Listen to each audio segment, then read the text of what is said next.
आज के case studies के इस लेक्चर में बात होगी प्रॉपर्टी की। जो पति की प्रॉपर्टी या फिर पति के नाम से आ गई है, यानी कि उसके परिवार वालों की प्रॉपर्टी थी, माता पिता की, वो पति को मिल चुकी है, तो क्या ऐसी प्रॉपर्टी पर पत्नी का अधिकार होता है?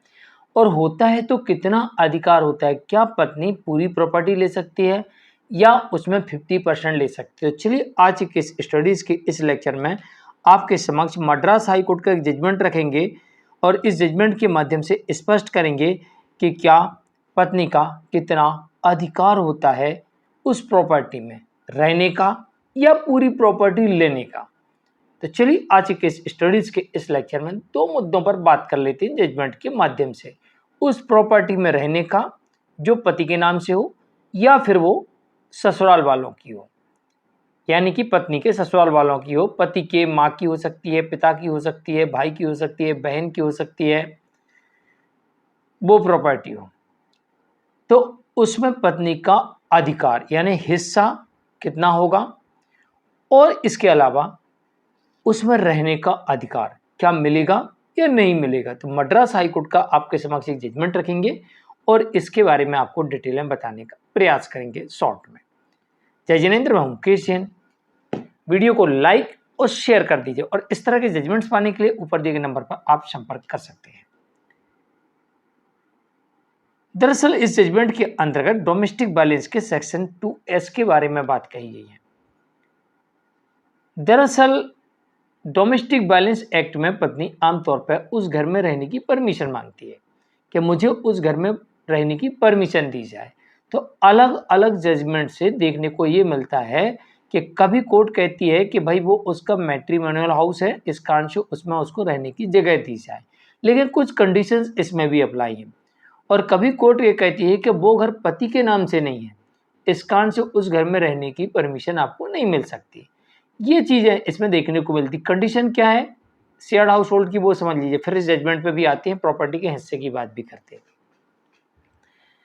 तो अलग अलग जजमेंट्स में जो ये दो चीज़ें मैंने आपको बता दी, क्लियर कर दी कि मैट्रिमोनियल हाउस में भी मिल जाता है और साथ में पति के नाम से हो तो मिल जाता है। लेकिन कोर्ट ये कहती क्या उस घर में रहने की जगह है, यानी सेपरेट जगह दे सकते हैं। अगर ऐसी जगह है तो भला ही वो रेंट का मकान हो, फिर भी उसमें कोर्ट रहने का पत्नी को आदेश कर सकती है।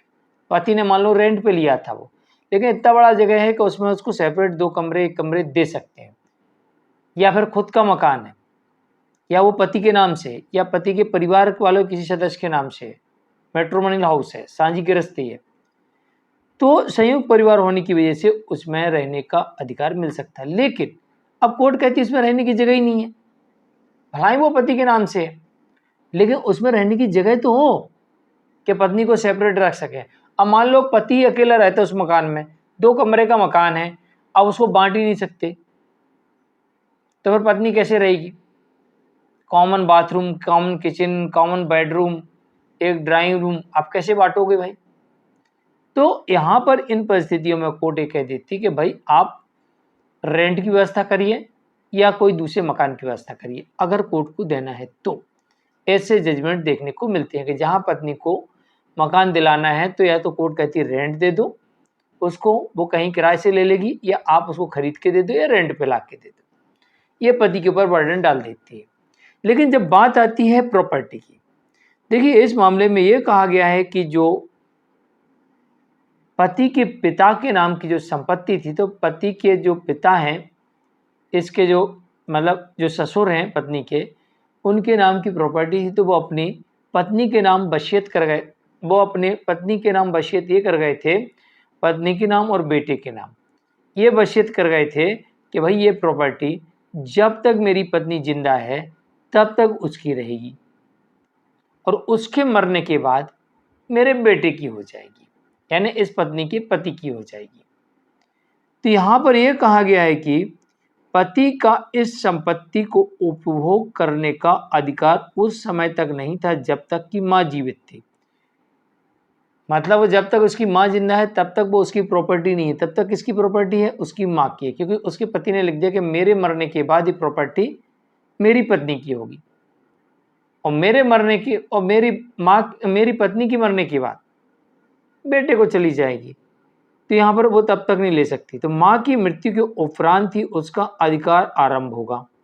तो जब तक माँ जीवित है तब तक उस पर उस बेटे का अधिकार नहीं है, क्योंकि माँ को आजीवन अधिकार प्रदान किया गया है। भाई कहा ना, जब तक जिंदा है तो आजीवन, जब तक जीवित है तब तक उसका वो अधिकार है। किसका? उसकी माँ का।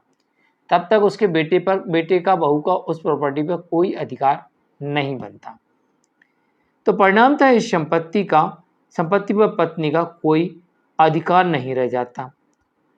कोई अधिकार नहीं है, कोई अधिकार नहीं रह जाता। साथ में ये कह दिया कोर्ट ने कि पति को निर्देशित किया कि वह पत्नी के लिए वैकल्पिक भवन या किराए का मकान उपलब्ध कराए।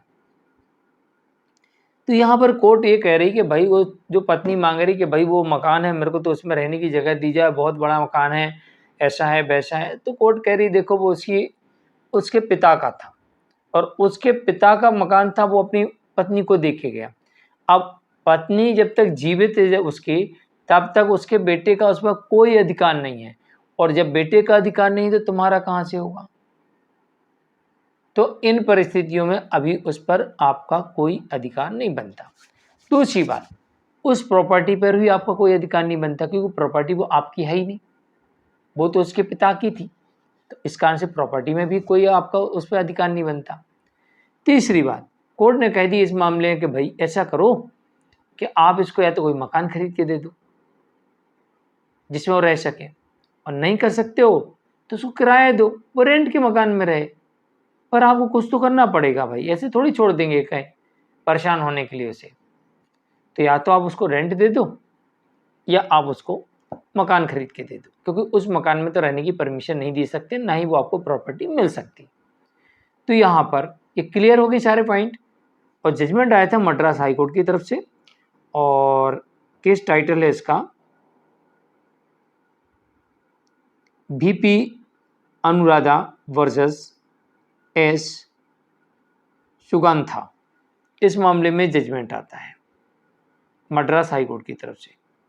जानकारी कैसी लगी कमेंट में जरूर लिखिएगा, वीडियो को एक बार लाइक और शेयर कर दीजिए। तो बिल्कुल मैंने सिंपल बात बता दी आपको कि इस केस में ये कहा गया है कि उसके पिता के नाम की प्रॉपर्टी थी, वो वसीयत कर गए थे अपनी पत्नी के नाम। अब जब तक उसकी पत्नी जीवित है तब तक वो आजीवन वसीयत उसके नाम से है और वो उसकी मालकिन है। और उसके बाद ये वसीयत है कि भाई वो मरने के बाद उसके बेटे का अधिकार होगा, उसमें बहू का कोई भी उल्लेख नहीं है। इस कारण से उसकी माँ के मरने के बाद ही वो बेटे को आएगी, ना कि बहू को आएगी। तो प्रॉपर्टी पर बहू का कोई अधिकार नहीं माना गया, ना उसमें रहने का, ना हिस्से का। वीडियो को लाइक और शेयर कर दीजिए।